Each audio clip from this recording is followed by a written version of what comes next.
예, 오늘은 마태복음에 나오는 메시지를 전할 합니다. 마태복음에 이제 교회가 처음 사용되는 이제 교회라는 말이 처음으로 성경에 나오는 그 부분입니다.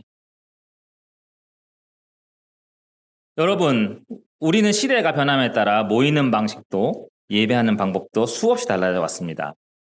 광야에서 사막을 중심으로 모였던 이스라엘 백성, 웅장한 성전을 세운 솔로몬 시대, 그리고 지금의 온라인으로 함께 예배하는 시대에 저희는 살고 있습니다. 그럼에도 불구하고 변하지 않는 것이 있는데 그것은 교회와 예배의 본질입니다.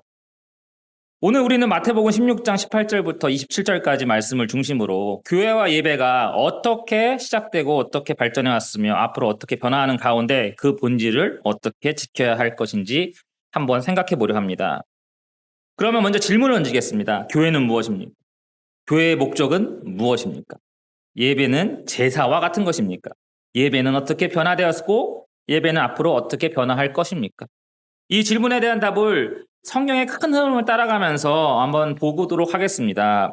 예배는 어떻게 시작됐는지 한번 보겠습니다. 예배는 언제부터 시작되었을까요? 우리는 구약 성경을 통해 인간이 처음 예배를 드리는 첫 모습을 볼 수 있습니다. 우선 예배의 정의에 대해서 한번 짚고 넘어가려고 합니다. 예배란 무엇입니까? 예배란 하나님 앞에 나아가 그분을 경배하는 모든 행동, 모든 영광을 돌리는 것을 말합니다. 히브리어로 까라브 하는 단어가 있는데 이거는 가까이 가다, approach의 뜻을 가지고 있습니다. 우리가 예전에는 제사가 없었습니다. 처음에 제사가 없었죠. 근데 저희가 인간이 죄를 짓고 에덴 동산에서 쫓겨나면서부터 하나님과 단절됐기 때문에 이 단절된 인간이 하나님께 가까이 가려는 그 행위, 몸짓들, 이것이 예배의 시작이고 본질인 것입니다. 예배는 제사로부터 시작했습니다. 처음에는 예배가 어떤 큰 뜻인데 제사로 예배가 시작했습니다. 제사는 단순히 어떠한 종교 행위, 어떤 그런 행위로만 되어진 게 아니라 엄밀히 말하면 하나님과 관계 회복을, 어떤 하나님과 릴레이션십을 회복시키기 위한 헌신의 표시였습니다. 제사의 목적은 두 가지입니다. 하나님께 경배를 드리는 거고 또 하나는 죄를 속죄하는 겁니다. 죄를 지어서 제사를 드려야 되기 때문에 죄를 속죄해서 하나님과 관계를 회복하는 것이 주요 목적이었습니다. 이것은 저희가 예배를 드리는 지금도 어떻게 보면 비슷한 성질을 가지고 있습니다. 하지만 제사는 지금 저희가 드리는 예배와는 다르게 재물을 필요로 하게 합니다.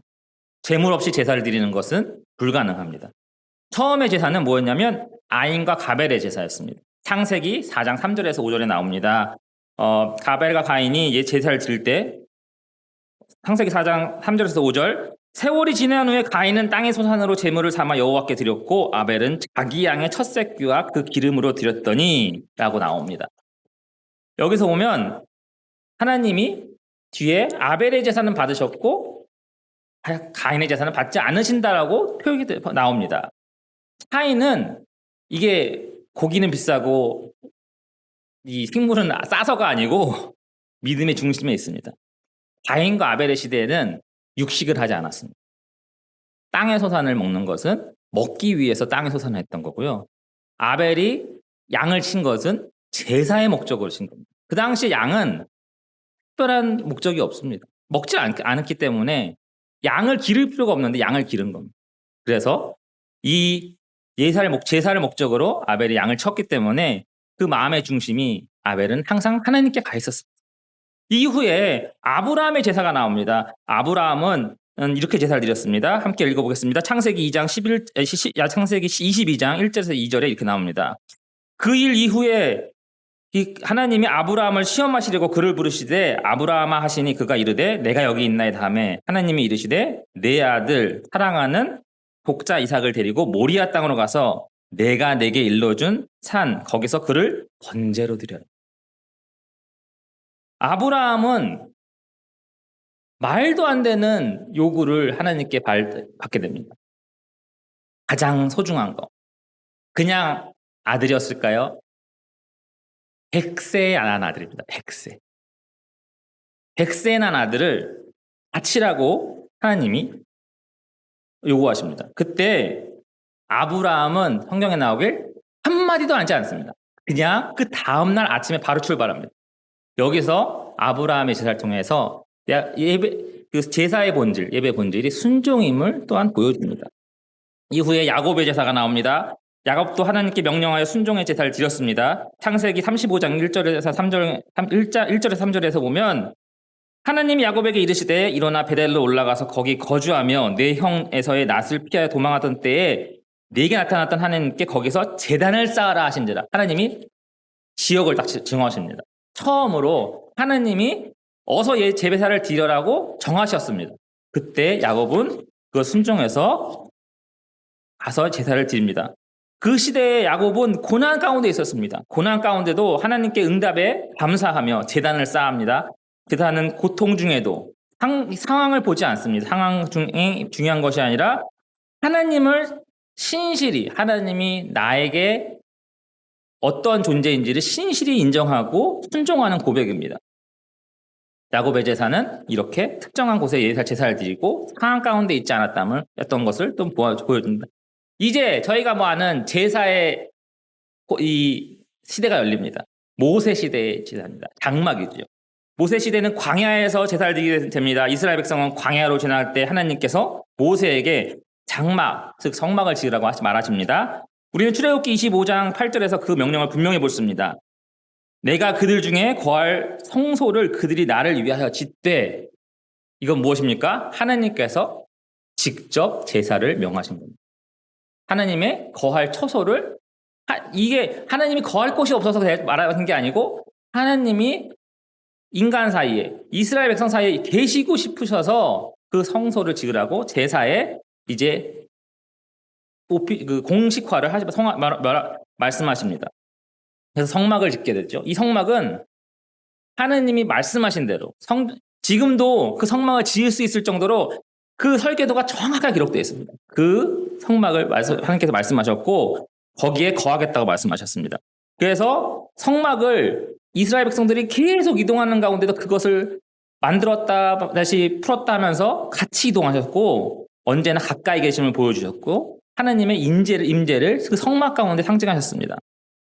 특히 성막 안에는 이제는 예전처럼 그냥 제사를 드리는 게 아니라 번제단, 물두덩, 떡상, 금촛대, 향단, 지성소, 언약궤 모든 구조물이 하나하나 하나님이 정하신 대로 만들어졌습니다. 이 얘기는 뭐냐면 제사에 어떤 절차가 생겼고 제사의 요구 조건이 정확하게 된 것입니다. 이제는 예전처럼 그냥 돌단을 쌓고 거기에 제물을 드리는 게 아니고 이 제사를 드릴 때 하는 절차가 있었고 그것을 하기 위해서는 정결한 삶을 계속 살아가야 됐습니다. 이것은 하나님이 저희에게 오시기 위해서, 하나님이 저희와 함께 하시기 위해서 하나님이 거하시는 것을 인간이 그냥 받아들일 수 없기 때문에 그런 말씀을 하신 거고, 이것은 하나님이 친히 우리 가운데 머물러 계시고 함께 하시기 위한 그 시간의 시작입니다. 이제 이스라엘은 광야에서 가나안 땅을 넘어가서 이스라엘 나라가 되었습니다. 이스라엘은 이제 성전을 짓습니다. 솔로몬 시대에 성전을 짓죠. 광야 생활이 끝나고 가나안 땅에 정착하면서 솔로몬이 영광스러운 성전을 짓게 됩니다.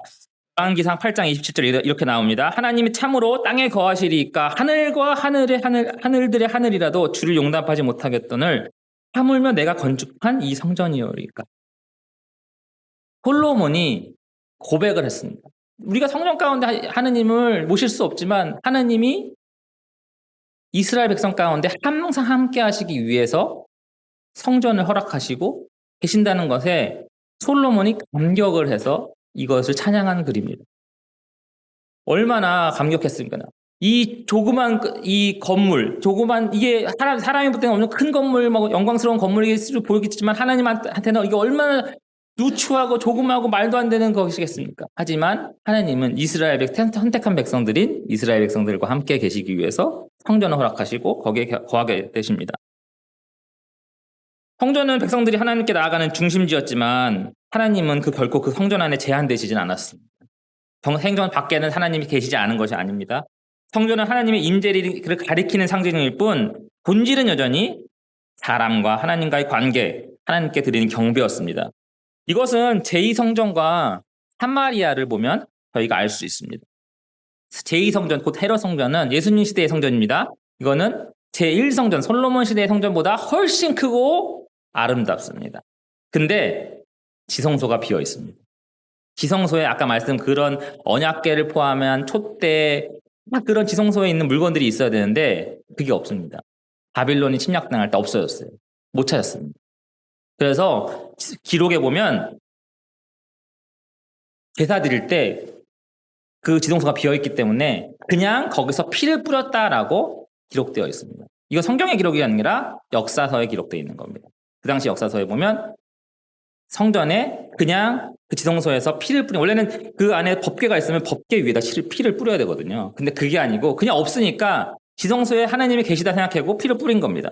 또한 사마리아는 어떻습니까? 사마리아 남유다 북이스라엘이 분열되면서 사마리아가 이제 북이스라엘에 있는데 제사를 드리러 성전에 와야 되는데 이게 분단되었으니까 사람들이 성전에 왔다 갔다 하면 이게 사람들이 남유다로 다 넘어갈까봐 못 가게 합니다. 성전에서 제사를 못 드리게 합니다. 그러니까 북이스라엘에다가 하나 만들었어요. 사마리아에다가. 그래서 사마리아 사람들은 이 당시에는 완전 유대인들한테는 말도 안 되는 이단의 괴수입니다. 근데 사마리아 사람들 어떻게 믿었냐면 여기서 제사를 드리는 게 맞다 생각해서 제사를 드리기 시작하고 심지어 아직도 사마리아 사람들은 존재합니다. 한 850명 정도 있다고 그래요. 유대교회. 그 사람들은 여기에 필그림처럼 자기네들끼리 결혼하고 그 안에서만 청하고 사마리아의 예전에 그 예배 방식을 제사를 드리고 지금도 있다고 합니다. 어떻게 보면 사마리아 사람들이 훨씬 더 하나님과의 그런 언약과 그런 것에 대해 이게 훨씬 진심인 거죠. 하지만 이 제사를 보면 하나님이 계시는 그 지성소와 성전이 중요한 게 아니고 하나님을 만나려는 마음, 하나님과 제사를 통해서 가까워지려는 이 마음이 중요했던 것입니다. 이제는 교회 시대의 도래입니다. 우리 본문에 나오는 마태복음 16장 18절에 본문에 이제 교회라는 말이 처음으로 씁니다. 또 내게 이르노니 너는 베드로라. 내가 이 반석 위에 내 교회를 세우리니 음부의 권세가 이기지 못하리라. 라고 말씀하십니다. 예수님께서 여기서 이 반석 위에 교회를 세우겠다고 하십니다. 근데 이 반석은 사람들이 베드로의 이름이 게바입니다. 게바의 뜻은 돌입니다. 그래서 베드로가 위에 베드로를 통해서 교회를 지을 거다라고 이해하는 경우도 있습니다. 하지만 이 앞에 절에 뭐라고 하지? 베드로가 이 이야기를 듣기 전에 무슨 얘기를 했냐면 예수님이 물어보십니다. 너희는 내가 누구라 생각하느냐? 그랬더니 베드로가 고백하기를 당신은 살아계신 하나님의 아들이요 우리의 그리스도입니다. 메시아입니다. 구세주입니다. 고백을 합니다. 그러면서 예수님이 그 고백을 말씀하시며 이것은 네가 말한 게 아니고 성령님이 인도하셔서 말씀하신 거다. 그러면서 말씀하신 게 이 구절입니다. 이것은 베드로가 고백한 믿음의 고백. 예수 그리스도가 살아계신 하나님의 아들이고 우리의 구세주로 오셨다는 그 믿음, 그 고백이 반석이고 그래서 그 반석 위에 교회를 세우겠다라고 말씀하셨다고 보는 것이 더 정확하다고 생각합니다. 이 고백 위에 교회가 지금 세워졌고 지금도 여전히 동일이 세워지고 있습니다. 교회는 건물이라고 생각하지만 건물은 아닙니다. 교회는 예수님을 주로 고백하는 공동체입니다. 헬라 성경에 베드로의 이름을 반석에 세우고 싶다 할 때 베드로의 이름 게바와 이 반석은 다른 단어를 씁니다. 베드로는 페트로라고 쓰고 반석은 페트라라고 합니다. 그래서 베드로는 조그만 돌멩이고요. 페트라 반석은 큰 돌입니다. 주춧돌을 얘기합니다. 이것처럼 다른 단어를 사용하셨습니다. 하지만 이 고백이 있은 후에 베드로가 예루살렘 교회의 수장이 되었습니다. 사도들에서 이제 수제자였고 베드로가 첫제자였고 그다음에 베드로가 예루살렘 교회의 수장이었기 때문에 베드로가 초대 교회의 교부입니다. 그래서 엄밀히 말하면 얼마 전에 교황이 돌아가셨죠? 1대 교황은 베드로입니다. 베드로가 일대 교황이 되었고 그 이후에 교회가 변화되어 왔습니다. 에베소서 2장 20절에서 22절에서 이렇게 얘기합니다. 너희는 사도들과 선지자들 위에 터 위에 세우심을 입은 자라. 그리스도 예수께서 친히 모퉁이 돌이 되셨느니라. 그 안에서 건물마다 서로 연결하여 주 안에서 성전이 되어가고 너희도 성령 안에서 하나님이 거하실 처소가 되기 위하여 그리스도 예수 안에서 함께 지어져 가느니라 라고 말씀드립니다. 믿음 안에서 지어져 가는 교회입니다. 그렇기 때문에 저희도 교회, 저희 한 사람 한 사람도 교회고 성전이자 교회고요. 또 여기가 모이는 이 믿음의 공동체도 교회입니다. 그리고 저희 교단분도 교단 전체도 교회고요. 다른 교단, 이 저희 나사렛 교회뿐만이 아니라 침례교, 장로교, 감리교 다 하나의 교회. 저희가 유니버셜 처치라고 해요. 전 우주적 교회입니다. 저희는 하나의 교회로 이루어져 있습니다. 그러면서 교회가 이제 발전하기 시작합니다. 교회는 초기 교회의 사도들과 모여 첫 교회가 나옵니다. 첫 교회는 성경에 어디 나오냐면 마가의 다락방이 첫 교회입니다. 사람들이 마가의 다락방에 모여서 기도를 하고 있었죠. 믿음의 공동체가 처음 생긴 겁니다. 그러면서 성령님이 임하시고 첫 교회의 시작입니다. 예수님께서 부활 승천하신 후 사도들과 성도들이 모여 교회를 이루기 시작합니다. 초대교회는 화려한 건물이 없었습니다. 그냥 가정에서 모였습니다. 그냥 말씀을 나누고 떡을 나누는 것이 전부였습니다. 사도행전에 이렇게 얘기합니다. 날마다 마음을 같이하여 성전에 모이기를 힘쓰고 집에서 떡을 떼며 기쁨과 순전한 마음으로 음식을 먹고 하나님을 찬미하며 또 온 백성에게 칭송을 받으나 주께서 구원하시는 사람을 날마다 더하게 하시느라. 이 처음에 보면 교회에서 뭘 했는지 정확하게 나오죠. 그냥 모여서 찬양하고 떡 나누고 그 다음에 함께 기도하고 그것이 다입니다. 말씀 듣고 그것이 다였습니다. 그래서 초기 교회의 중심은 건물이 아니라 공동체의 생명적인 것이었습니다. 그들은 음식과 소유를 필요에 따라 나누고 서로의 삶 가운데 거하며 주님 안에서 형제자매들 진짜 그냥 저희가 예수 그리스도 안에 형제자매라고 말하는 그냥 말이 아니라 주님 안에서 진짜 형제자매들로 살았습니다. 그때 신분도 있었어요. 그때는 또 귀족도 있었고 노예도 있었습니다. 근데 이 신분까지 뛰어넘으면서 주 안에서 형제자매로 같이 살아나갔습니다. 근데 이 교회가 이제 공교회가 됩니다. 4세기 동 321년에 콘스탄티누프 황제가 칙령을 내려서 교회가 이제 커지죠. 밀라노 칙령을 통해서 기독교를 공인하면서 교회에 완전 변화가 일어납니다.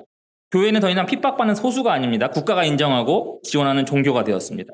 근데 여기서 문제가 생깁니다. 교회는 권력 얻게 되고 예배는 점차 형식화되고 교회와 정치가 결합하는 위험도 생겼습니다. 이제는 교회는 건물 중심의 예배 중심의 교회가 되어버립니다. 우리는 예배를 단순히 의식을 따라하는 행위가 아니고 예배는 하나님께 영광을 돌리고 찬양하며 성도들이 함께 삶을 나누고 삶 전체를 하나님께 드리는 것이 때인데 이것은 이 형식과 절차는 이 삶에 따라서 시대에 따라서 변하게 됩니다. 그렇기 때문에 초기 교회가 이게 공교회가 되면서 많은 변화가 있었죠. 하지만 이 이후에 교회가 발전하면서 시대가 변하면서 또 변하게 됩니다.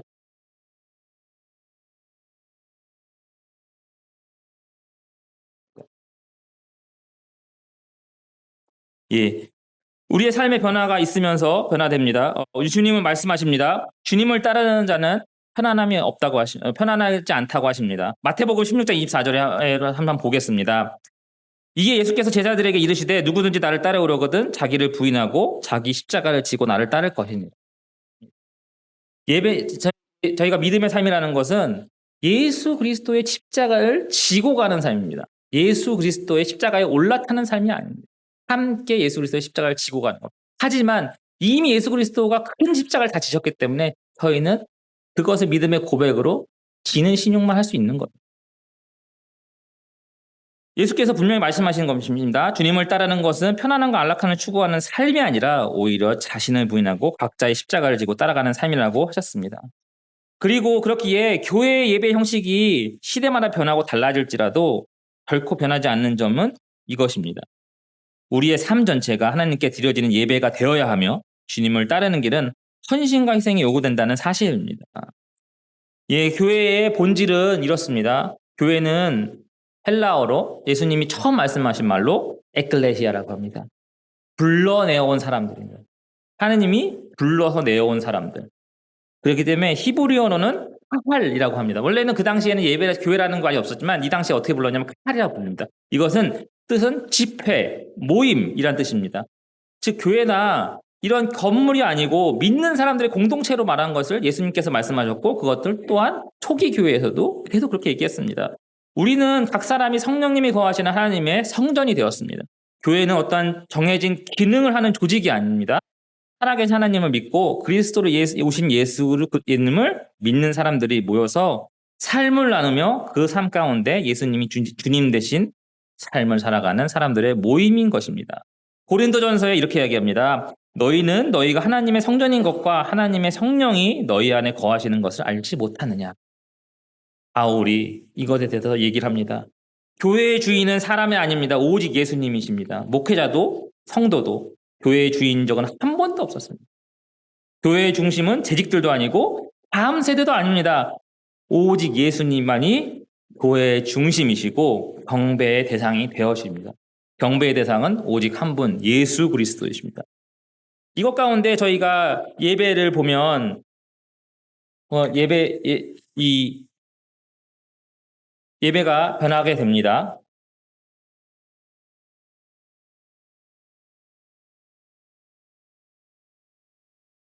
이제는 교회가 변화돼서 현대 교회로 돌아오게 됩니다. 현대 교회가 되면서 뭐 종교 개혁도 있고요. 이제 많이 변하죠.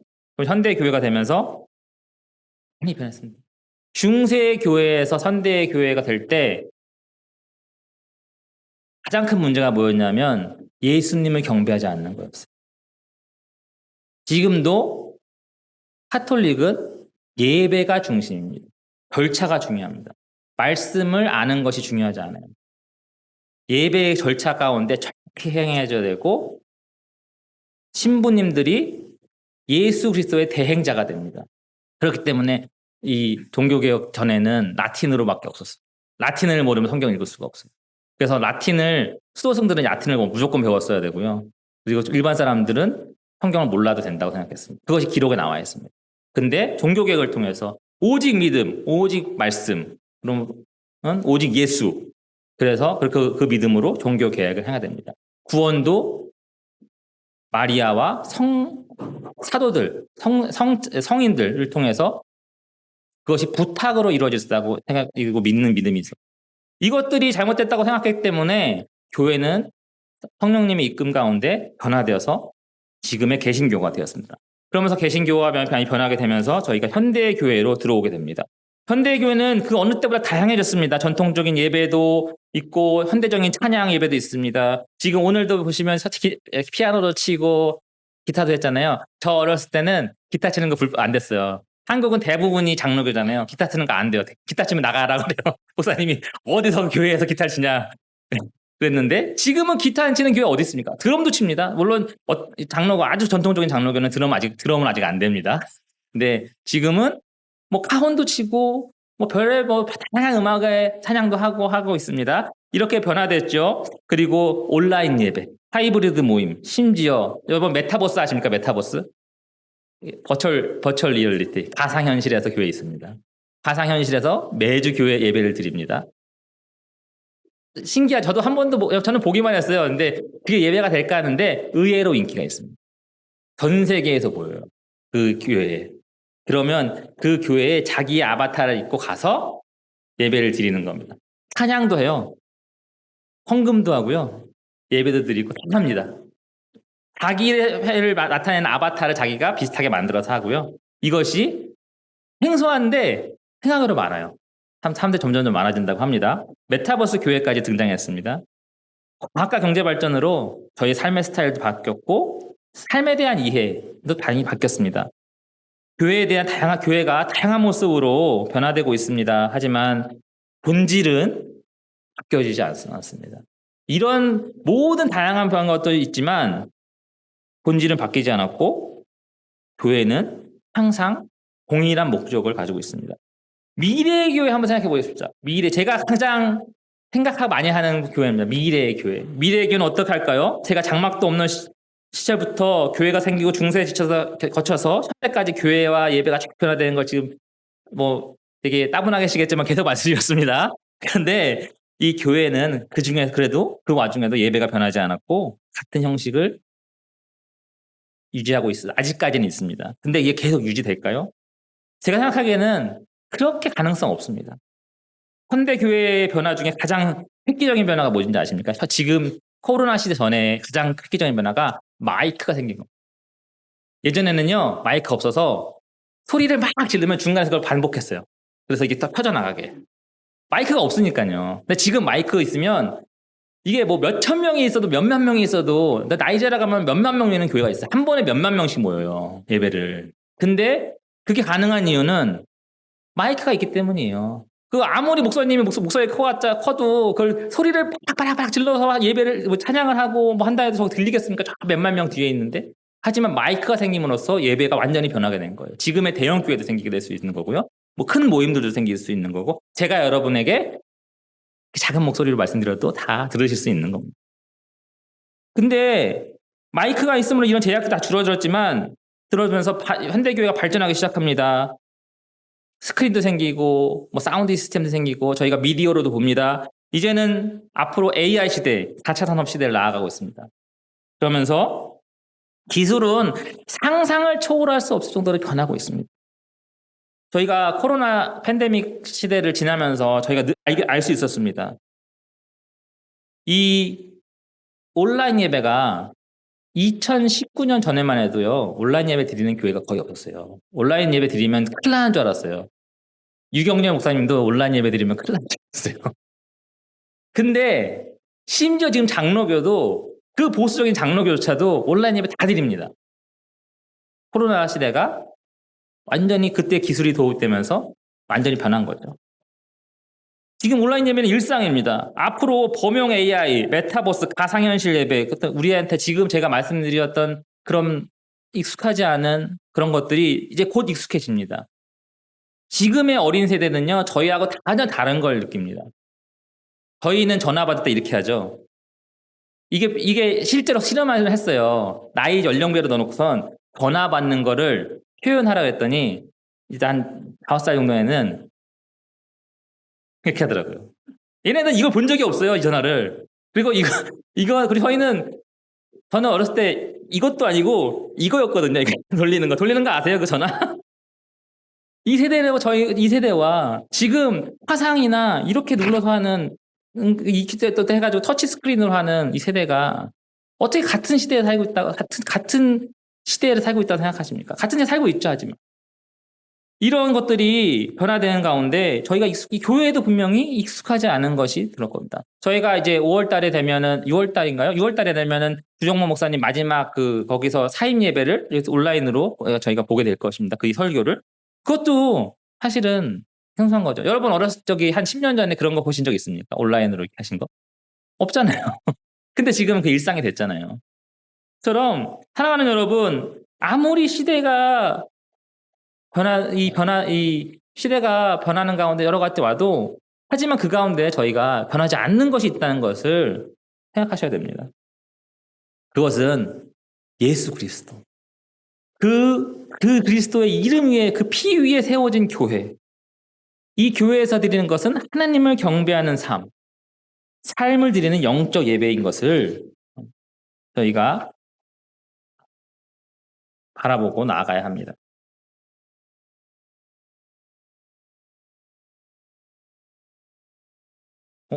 이게 많이 찍혔네요. 예.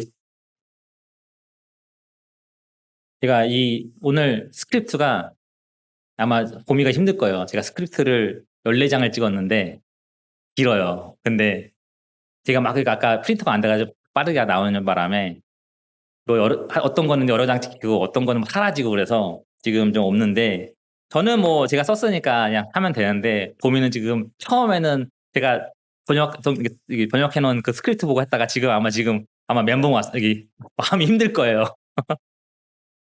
예. 저희가 삶은 변하고 형식은 변하고 앞으로 어떻게 변할지도 모르는 상황도 있습니다. 하지만 저희가 아까 말씀드렸다시피 저희는 변하지 않습니다. 예배는 본질은 변하지 않습니다. 오늘 말씀에 이제 나오는 구절이 저희가 앞에 그 교회가 세워졌 거에서만 내가 말씀을 드렸는데 교회 그 말씀에 교회의 본질이 여러 가지가 나옵니다. 하나는 교회가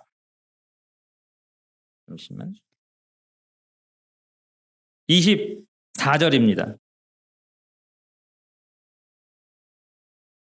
영어로 읽어드리겠습니다. 띄워주세요.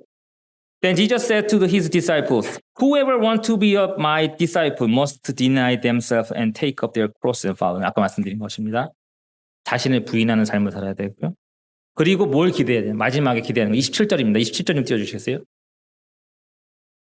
예수님이 이것을 딱 얘기하셨습니다. 인자가 아버지의 영광으로 그 천사들과 함께 오리니 그때 각 사람이 행한 대로 갚으리라. 교회를 말씀하시면서요. 이것을 말씀하셨습니다. 그냥 교회를 너희가 교회 만들어서 모이고 예배만 해 아니고 결말을 말씀하십니다. 교회의 결말. 인자가 아버지의 영광으로 그 천사들과 함께 오리니 그때 각 사람이 행한 대로 갚으리라.